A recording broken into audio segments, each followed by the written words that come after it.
틱톡 아시죠? SNS에서 활동을 하는 사람들, 틱톡에서 활동하는 사람들을 흔히들 틱토커라고 부르는데요. 20대 여성 틱토커를 살해하고 시신을 유기한 혐의로 50대 남성이 검거가 됐습니다. 그런데 알고 봤더니 이 남성은 또 다른 비슷한 사건으로 이미 재판을 받고 있었다는 사실이 드러났습니다. 상습범이었어요. 살인을 저지른 범인이 이미 재판을 받고 있었다. 일단 이건 어떤 사건이었습니까? 네, 이 사건은요, 실종 신고로 함께 시작이 됩니다. 틱토커로 활동을 하던 한 20대 여성이 돌연 사라졌는데, 그래서 지난 12일 이 여성의 부모님이요, 딸과 연락이 닿지 않는다면서 경찰에 실종 신고를 했습니다.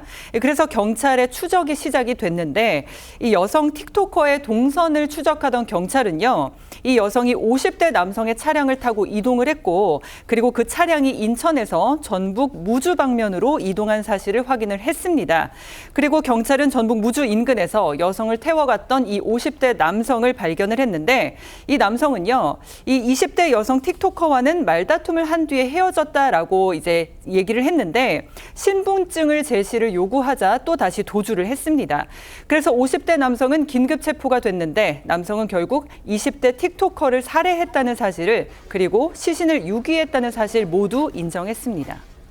결국 살인 그리고 시신 유기 혐의로 구속영장이 청구됐습니다. 혐의 인정하세요? 네, 범행한 이유가 뭡니까? 죄송합니다. 처음부터 범행 계획하신 겁니까? 아닙니다. 피해자에게 죄송한 마음 듭니까? 네, 죄송합니다. 전북 무주까지 가신 이유가 뭐예요? 얘기가 없으신가요? 유족이 할 말 없습니까? 죄송합니다. 범인은 50대 남성이고 피해자는 20대 여성입니다. 딸뻘인 피해자, 왜 살해를 한 겁니까? 피해자는 말을 할 수가 없는 상황이기 때문에 이 가해자 범인의 주장을 그대로 전해드릴 수밖에 없는 상황인데요. 일단 동업 관계였다가 다투었다. 그것이 살해 동기다. 이렇게 주장하고 있습니다. 이 범인인 50대 남성이 지난 5월에 이 20대 여성 틱토커에게 접근을 해서 내가 틱톡 시장에 대해서 잘 안다. 내가 구독자 수를 늘리게 해주겠다 하면서 동업과 그리고 투자를 제안했다고 합니다.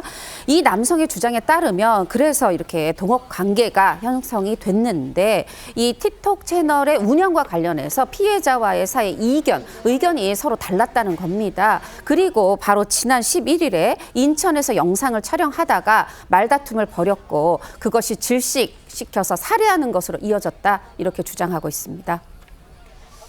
자, 구속된 범인과 관련해서요, 충격적인 사실이 알려집니다. 이미요, 이 50대 남성은 재판을 받고 있었습니다. 피고인 신분으로. 이 재판받는 와중에 또 다른 사건에서 살인까지. 그 재판은 그럼 어떤 재판이었습니까? 또 다른 20대 여성을 감금한 혐의로 재판을 받고 있었던 겁니다. 지난해 12월 달에 이제 50대 남성이 자신의 집에 20대 여성을 가두고 성매매를 요구했다는 혐의를 받았는데, 그 여성은 자신이 폭행도 당했다 이렇게 주장했습니다. 그 감시가 느슨해진 틈을 타서 1시간 만에 그 여성은 당시에 탈출했다고 하는데, 또 충격적인 게 당시 감금 피해를 당한 여성도 살해당한 20대 피해자와 마찬가지로 틱톡에서 활동했었다는 점입니다. 자, 둘 다 개인 방송 같은 거 하는 틱토커였습니다. 20대 여성은 재판받고 있으면서 또 20대 여성 틱토커에게 접근을 했고, 이번엔 살인까지. 왜 20대 여성 틱토커에게 집착했던 걸까요? 범죄심리 전문가의 분석 들어봤습니다.